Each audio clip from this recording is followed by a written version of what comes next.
GGM 광주 글로벌 모터스라고 합니다. 현대자동차가 만들어내는 캐스퍼를 단순하게 조립하는 공장인데요. 문재인 정부의 중점 사업으로 추진이 됐습니다. 전년도에 201억 적자가 발생했고요. 올해는 여러분들 잘 아시는 다마스나 라보가 단종이 됐습니다. 그리고 여러 가지 경쟁 차종들이 생산이 중지가 되면서 캐스퍼 판매량이 약 5만 대 가까이 되지 않을까라는 기대를 갖게 됩니다. 그러니까 올해는 적자를 좀 벗어날 것으로 보입니다. 다만 이제 세계 각국의 급격한 금리 인상으로 캐스퍼의 주 고객층이라고 할 수 있는 20대부터 40대의 가처분 소득이 아주 낮아질 것이기 때문에 캐스퍼는 적자가 조금 불가피하다, 저는 이렇게 보고요. 저희가 GGM에 왜 이렇게 천작하느냐라고 얘기하면 묻습니다. 정치가 행정을, 그리고 정치가 기업을 좌우할 수 있다는 논리는 대단히 위험합니다. 세계적인 기업이 대한민국의 국가 예산보다 훨씬 더 많은 재정 규모를 갖고 있는 게 바로 21세기 글로벌 경제 환경입니다. 대한민국처럼 정치 독점 우위 구조 속에서 정치가 기업을 움직일 수 있고 또 일자리를 만들어낼 수 있다고 하는 것은 대단히 위험한 게 아닌가. 특히 광주광역시처럼 직접 투자해서 일대 주주가 되는 것은 너무나 위험합니다. 예를 들어서 사업장에서 산재라든가 안타까운 사고가 발생했을 때 그 책임은 광주광역시가 져야 합니다.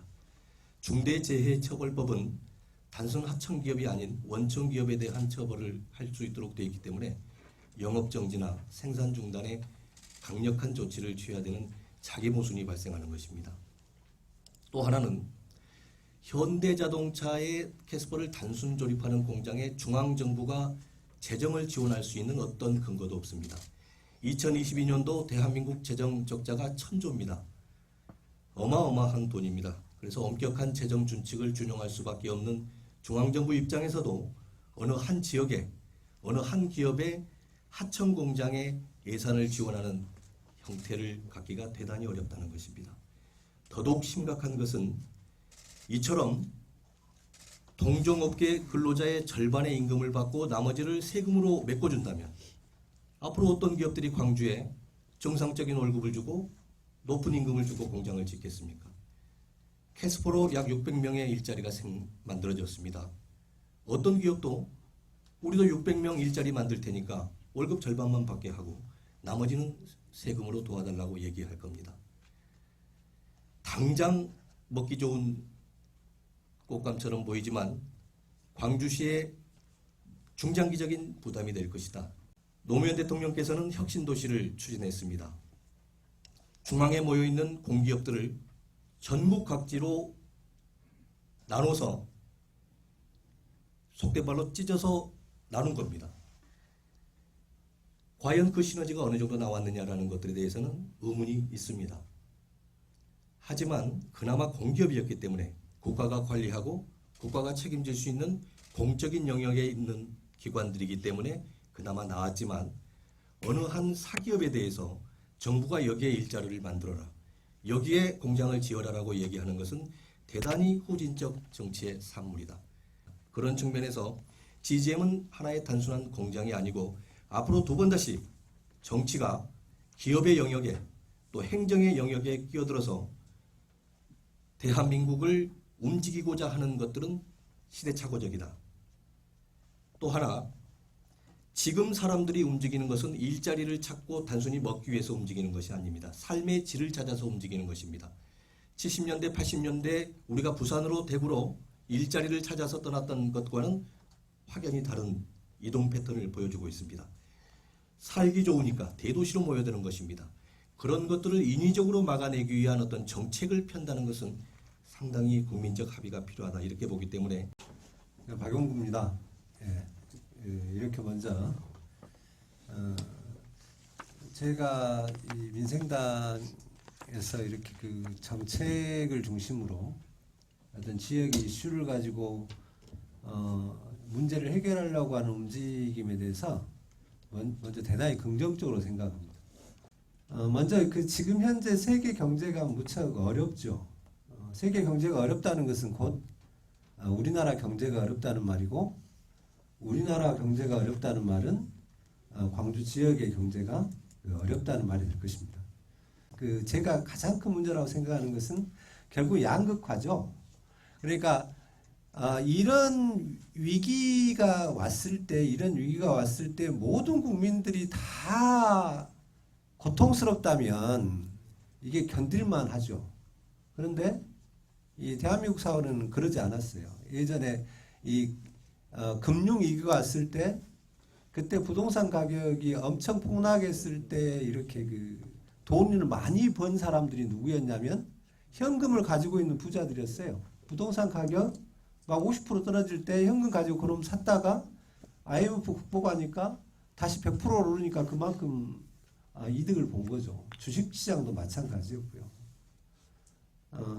그리고 이런 어떤 금융의 불균형 문제도 있겠고요.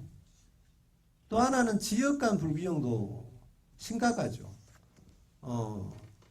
이 모든 부의 80% 이상이 수도권에 집중되어 있는 거 아니겠습니까? 그러다 보니까 일자리도 양질의 좋은 일자리도 결국 수도권에 있는 거니까 젊은 사람들은 다시 수도권으로 막 가려고 하는 거죠. 안녕하십니까. 한국 프랜차이즈 산업협회 광주 전남 회장을 지냈던 문행우입니다. 다소 이제 딱딱한 얘기들이 이제 많이 있는데요. 오늘은 이제 프랜차이즈에 대해서 좀 말씀드릴까 합니다. 여러분들이 가장 친근하게 느낄 수 있는 이 프랜차이즈에 대해서 제가 좀 몇 가지 말씀을 드리고자 합니다. 우리나라의 프랜차이즈가 제일 최초로 들어온 지가 언제쯤 되겠습니까? 1977년도입니다.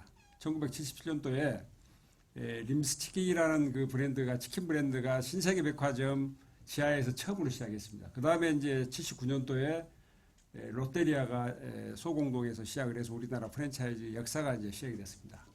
그러면 이제 미국은 언제쯤 됐을까요? 1950년대에 됐습니다. 여러분들 잘 아시는 이제 KFC, 켄터키 프라이드 치킨 있죠? 그게 이제 1952년도에 시작이 됐고, 맥도날드가 1955년도 이렇게 이제 시작이 돼서 프랜차이즈가 이제 시작이 됐습니다. 그 다음에 이제 여러분들 잘 아시는 이제 스타벅스가 그 다음에 출연을 했고, 우리 프랜차이즈 산업 규모로 보면은 133조 정도 됩니다. 133조 규모가.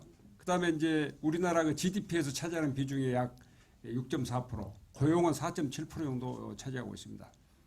여러분들은 이제 경기가 안 좋을 때 건설업을 부양시켜야 된다고 얘기하지 않습니까? 그런데 이제 건설업이 실제 매출액이 한 89조 정도 되고요. 거기에 종사하는 사람이 한 200만 명 정도 됩니다.